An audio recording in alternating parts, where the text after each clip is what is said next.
국정감사와 내년 예산안을 심사하는 정기국회가 시작됐지만 여야 모두 사법 리스크에 시달리고 있습니다. 김건희 특검법을 두고는 정쟁이 과열되는 양상을 보이고 있습니다. 국민의힘 원내대변인 맡은 박형수 의원 모시고 국회 상황 들어보겠습니다.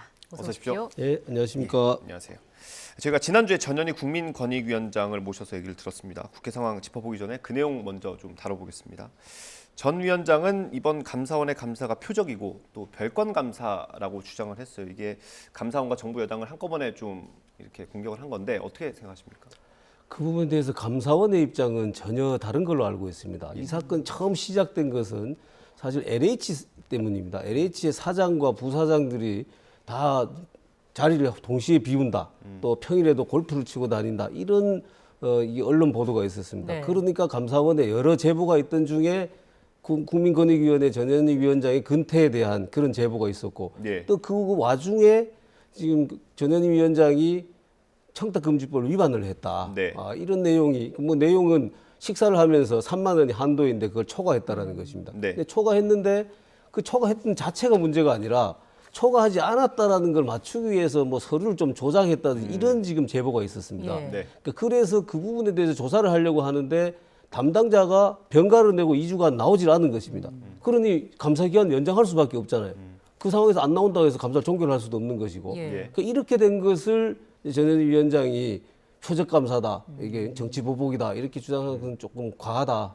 저는 그렇게 생각합니다. 예. 그리고 그 자리에 대해서는 여당에서 알박기 인사라는 비판을 했던 걸로 기억을 하는데 이거는 뭐 정권이 바뀔 때마다 또 반복이 됐던 사안이기도 하잖아요. 그렇습니다. 이게 뭐 어떤 소모적인 논쟁 대신에 정치권이 합의하는 건 어떻겠냐 이런 목소리에 대해서는 어떻게 생각하시는지요? 저희들도 그 부분에 대해서는 충분히 지난번에 이미 우리 당의 입장을 말씀드렸고 공공기관 그 임기와 대통령 임기가 일치하지 않으니까 예를 든다라면은 원자력 뭐 안전재단이라든지 심지어는 한수원 경우에도 사장을 연임하려는 그런 움직임이 있었거든요. 예. 이게 한수원 같은 경우에 탈원전을 정면으로 내세우고 우리가 선거에서 이긴 것입니다. 예. 그런데 그 탈원전에 찬성했던 분들을 추진했던 분들을 그 자리에 그대로 있도록 한다라는 것은 민심에 반하는 것이잖아요. 그러니까 이런 문제들이 있어서 이걸 좀 정리를 해야 되겠다. 그래서 민주당에서도 이 부분에 대해서 법안을 발의한 것으로 알고 있는데 저희들도 찬성 입장입니다. 그래서 네. 그 부분에 대해서는 같이 논의를 하는데 다만 이제 정무직 공무원이라고 해서 네. 모두 다 사퇴를 해야 되는 것은 또 아니거든요. 그 고도의 독립성이 요구되고 중립성이 요구되는 뭐 예를 든다라면 검찰총장이나 예. 감사원장 같은 경우에는 또 예배를 둬야 되는 경우도 있고 이래서 이 부분이 여야 논의하는 과정에서 공공기관의 그 인사에 대해서는 일치시켜야 되지만은 이게 정무직 공무원에 대해서는 어떻게 해야 될지를 좀 더 여야가 머리를 맞대야 됩니다. 그래서 이 부분을 법제화하기 어렵다라면은 법제할 수 있으면 해야 되는데 그게 쉽지가 않습니다. 예. 어느 임기 어떤 정무직 공무원은 임기가 정권이 바뀌면 나가야 되고 어떤 건 안 나가도 된다 예. 이렇게 규정할 수는 없거든요. 그래서 예. 이런 부분들에 좀 논의를 해서 만약에 법제화하기 어렵다라면은 여야 협의를 통해서 앞으로 관례화 시켜 나가야 되지 않을까 그렇게 생각을 합니다. 네, 앞으로 논의 상황을 좀 지켜보도록 하고요. 본격적으로 국회 상황 좀 보겠습니다. 이 원내대변인 논평을 제가 오늘 그 국민의 홈페이지 가서 봤더니 이재명 대표에 대한 것들이 되게 많더라고요, 최근에. 네. 그 얘기 위주로 좀 여쭤볼 텐데 먼저 증거불충분으로 결론 났던 성남FC 후원금 사건이 다시 살아났어요. 이게 검찰로 넘어갔는데 이번 정부 들어서 이런 비슷한 일이 몇 차례 있지 않았습니까? 그래서 좀 야당에서 더 반발하는 것 같기도 한데요. 지금 성남 FC 사건은 사실 2018년에 고발된 사건입니다.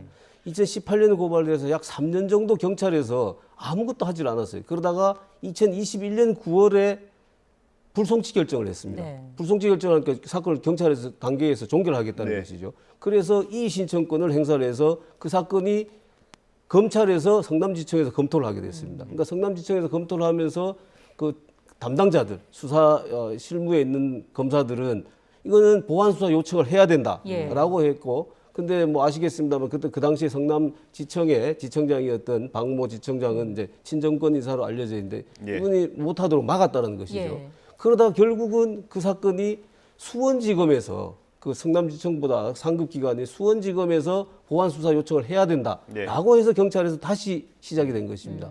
그래서 그 사건이 지금 이제 검찰로 이제 송치가 된 것이죠. 기소 의견으로. 그런 과정을 볼 때 이게 뭐 특별한 무슨 정치적 의도가 있는 그런 사건이라고 보기는 어렵습니다. 예. 그리고 또 앞서 있었던 선거법 위반 사건도 뭐 야당에서는 망신주기다. 이거는 뭐 야당 탄압이다 이렇게 이야기를 하고 있는데 여기에 대해서는 어떤 생각이실까요? 선거법 그 사건은 허위사실 공표 사건은 사실은 굉장히 엄정한 범죄입니다. 이 선거 범죄에서 상당수의 그 당락이 결정되는 그러니까 예. 그런 당선이 취소되는 그런 것이 허위사실 공표죄 때문에 그렇습니다. 네. 이 사건의 경우에도 벌금 100만 원 이상이 만약에 선고된다라면은 그러면 뭐 직접적인 규정은 아닙니다만은 이재명 의원의 그 의원 지위까지도 박탈된 그러니까 그런 사안이고 네. 민주당으로서는 430몇 억에 달하는 선거 비용을 반환해야 되는 예. 중대한 사건입니다. 그리고 그 당시에 공소시효가 3월 9일 만료가 되기 때문에 검찰에서는 빨리 처리할 수밖에 지금 없었던 그런 상황이고 네. 내용을 보더라도 고 김문기 씨 성남도시개발 그 공사의 차장이었던 예. 처장이었던 그 김문기 씨를 모른다라고 했는데 변호사 시절부터 이재명 대표가 알고 있었다는 것이 드러났고 네. 또 그 이후에 이제 뭐 호주인가 어디 출장을 같이 예. 가서 열흘 동안 같이 있으면서 사진까지 찍은 이런 게 드러났는데 그걸 모른다고 했거든요. 이게 단순히 알고 모른다 이런 차원이 아니라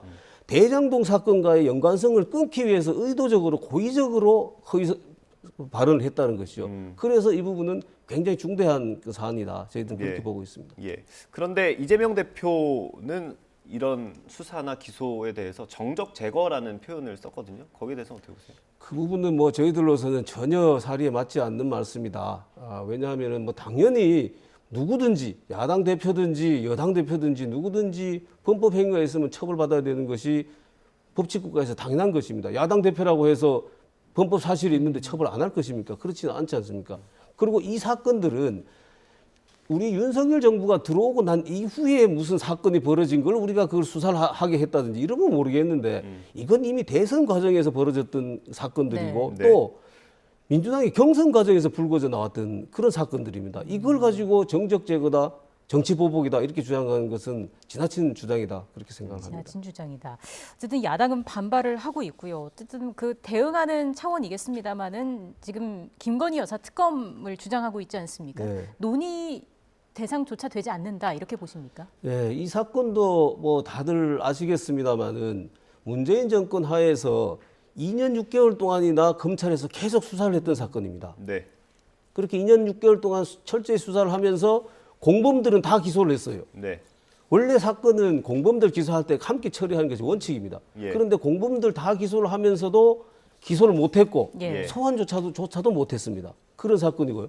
소환 조사는 만약에 그때 혐의가 인정이 된다라고 판단을 했더라면은 대선 과정에서 김건희 여사가 포토라인에 선다든지 이랬으면은 우리한테는 엄청난 손해가 될 것이고 민주당에는 굉장히 큰 이득이 있을 예. 것입니다. 그런데도 그걸 못했습니다. 네. 그건 결국 뭐냐? 혐의가 인정 안 된다라는 것이거든요. 근데 그 사건을 자신들이 정권을 가지고 있을 때 2년 6개월 동안 충분히 조사한 사건을 이제 와갖고 다시 또 특검을 하자. 이 계속해서 이건 정치 공세다. 저희들은 그렇게 판단하고 있습니다. 예. 그런데 여론은 사실 좀 그거에 부합하진 않는 것 같아요. 최근에 여론조사 나왔던 게 있는데 그래픽이 혹시 있을까요? 네, 그래픽이 아직 준비가 안 됐는데 이게 아마 제가 MBC에서 조사했던 걸로 기억을 하는데 60%가 넘는 여론이 이제 김건희 여사의 특검이 필요하다라고 생각을 하고 있었거든요. 물론 이재명 대표한 수사도 공정하다 할 필요가 있다 뭐 이런 취지였던 걸로 기억을 하고요. 그 여론이 60%를 넘었다는 건 좀 여당에서 무겁게 받아들여야 되지 않을까요? 네, 저희들은 그 부분에 대해서 아주 뼈아프게 받아들이고 있습니다. 그 부분에는 김건희 여사에 대한 특검뿐만 아니라 윤석열 정부에 대한 부분, 국민의힘에 대한 부분, 또는 김건희 여사의 개인적인 행보에 대한 부분, 이런 부분까지 같이 평가가 돼서 60%가 나온 게 아닌가. 네. 그래서 저희들로서는 이게 특검이 필요하다라는 그것은 법률적인 그 요건인데 네. 이 여론조사는 그런 법률적인 요건에 맞춰서 물은 것이 아니라 이게 전반적인 뭐 우리 당에 대한 평가, 김건희 여사에 대한 어떤 평가 이런 것들이 맞물려 있어서 이걸 특검의 필요성이 꼭 있다라고 근거로 삼기에는 조금 부족하지 않는가. 그리고 그런 식으로 간다라면은 이게 특검 수사가 이게 막 인기 투표식으로 되는 거 아니겠습니까? 그래서 그 여론조사 결과를 저희들이 뼈아프게 들어야 하는 건 맞지만은 예. 그걸 근거로 해서 특검까지 간다라는 것은 논리에 좀 비약이 있다라고 생각합니다. 네. 자, 지금부터는 당내 상황을 좀 짚어보겠습니다. 다시 한번 법원의 비대위 운명이 달리게 됐습니다. 현재 분위기, 기류가 어떻습니까?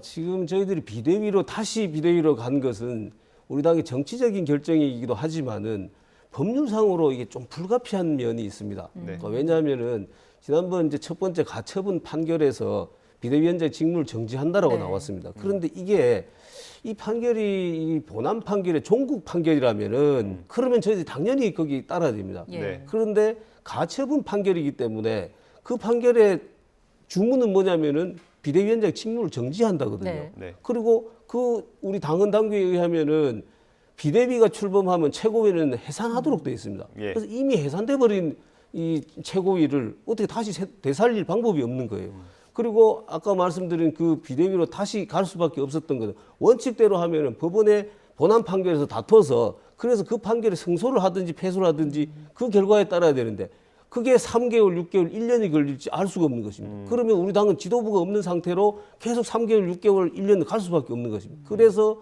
새로운 비대위를 어쩔 수 없이 법적으로 출범시킬 수밖에 없는 그런 상황이었습니다. 현실적인 선택이라는 말씀으로 들리는데 그럼에도 불구하고 일각에서는 그 소급 적용하는 게 말이 안 된다라는 지적이 있어요. 그분 어떻게 보세요? 그 사안은 뭐 법률상으로는 저희들은 소급 적용이라고 보지 않습니다. 뭐 예전의 상황을 현재의 이 지금 당헌이 개정된 것에 대해서 판단을 하는 것뿐이지 소급해서 그 당시에 자격이 있다 없다를 규정하는 게 아니거든요. 예. 그래서 이건 소급 적용하고는 법률상으로는 좀 다르다 그렇게 말씀드리겠습니다. 어쨌든 지금 상황에서 국민의힘은 이번에는 그래도 법원이 기각 결정을 내릴 것이다. 이쪽에 확실히 무게를 두고 계시는 거죠. 저희들은 지금 그렇게 보고 있습니다. 그래서 당헌 당규를 해석의 여지가 없도록 명확하게 규정을 했기 때문에 법원에서 이제 더 이상 이 해석을 둘러싸고 이렇게 봐야 된다라는 그런 결정은 나오기 어렵지 않겠느냐 생각합니다. 예. 네. 마지막으로 이제 원내대표 경선이 나흘 남았네요. 네. 아마 선관위원이셔가지고 뭐 예. 구체적인 언급을 하시는 건 좀 어려우시겠지만 원내대표가 이번에 좀 책임이 무겁지 않습니까? 뭐 대행을 해야 될 수도 있는 상황이기 때문에 혹시 뭐 초재선 의원님들 사이에서 어떤 얘기들이 오가는지 그 정도를 얘기해 주시는 건 괜찮지 않을까요? 글쎄요, 구체적으로 제가 말씀드리기가 좀 곤란합니다만은 일단 일반적으로는 지금 우리 원내대표는 굉장히 중요합니다. 왜냐하면 정기국회를 지금 앞두고 있거든요. 네. 윤석열 정부가 들어와서 첫 번째 지금 정기국회입니다. 이 정기국회에서 일단 야당이 어떤 거센 공격이 일단 예상이 됩니다. 네. 그리고 저희들은 소수 여당이지 않습니까? 예. 그래서 그런 부분 또 그러면서도 야당의 공격을 방어도 해야 되지만은 저희들이 앞으로 추진할 그런 정책들에 대한 입법도 우리가 또 해야 됩니다. 그렇기 때문에 이러한 것들을 잘 좀 할 수 있는 경험이 있고 경륜이 있는 그런 원내대표가 돼야 된다. 이런 부분에 대해서는 초재선 의원뿐만 아니라 우리 당 전체 의원들이 일치를 합니다. 그런데 뭐 현재 초재선 의원들이 뭐 추대냐, 뭐 경선이냐, 이렇게 어느 쪽이다 이렇게 제가 말씀드리기는 좀 곤란한 것 같습니다. 그렇습니까? 근데 지금 어쨌든 이용호 의원이 나왔기 때문에 뭐 경선을 해야 되는 거 아닙니까? 아마 지금 뭐 출마 선언을 하셨기 때문에 어떤 형식으로든 뭐 경선으로 갈 수밖에 없지 않느냐. 물론 뭐 정치라는 것이 그 사이에 또 어떤 일이 벌어질 수도 알 수가 없기 때문에 네. 토요일이 이제 그 등록일입니다. 예. 네. 그래서 토요일까지 또 어떤 변화가 일어날지는 지켜봐야 될 것 같습니다. 지켜봐야 하고 또 중요한 자리인 만큼 어떤 인물이 맡게 될지 많은 국민이 지켜보지 않을까 싶습니다. 오늘 말씀 여기까지 듣겠습니다. 지금까지 국민의힘 원내대변인 맡은 박형수 의원이었습니다. 고맙습니다. 고맙습니다. 감사합니다.